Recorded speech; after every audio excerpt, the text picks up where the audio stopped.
Bonjour, je suis Sophie Lavaux, je suis alpiniste et plus particulièrement himalayiste. J'ai cette particularité d'avoir réussi ce qu'on appelle le Grand Chelem himalayen, c'est-à-dire les 14 sommets de plus de 8000 mètres.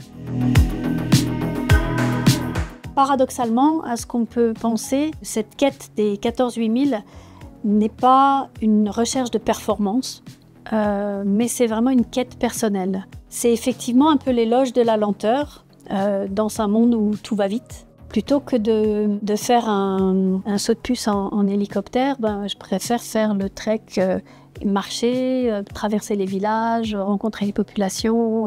Pour réussir ces 14-8000, c'est 11 ans de ma vie.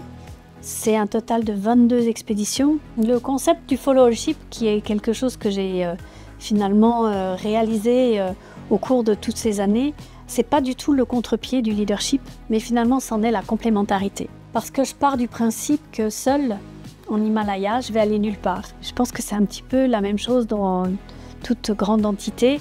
On va s'entourer d'une équipe et cette équipe, il faut qu'elle soit compétente.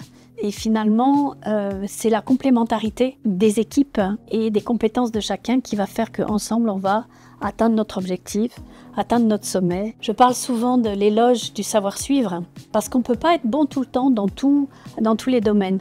Donc, on est à moments réguliers et souvent amené à suivre les conseils de quelqu'un qui est plus expert dans un domaine ou dans un autre. Le sommet, c'est presque le cherry on the cake. C'est presque vraiment, alors faut pas se tromper, j'y vais quand même pour atteindre le sommet, mais de nouveau, le chemin pour y arriver, c'est quelque chose de moins aussi intéressant que le sommet lui-même. J'ai eu envie de remettre un projet en route qui est celui que j'avais démarré avant les 14-8000, qui est ce qu'on appelle le challenge des 7 summits, c'est-à-dire de gravir les points culminants de chaque continent. C'est clair que je vais retourner en Himalaya, sur quelques pentes de ces grandes montagnes que j'aime tant.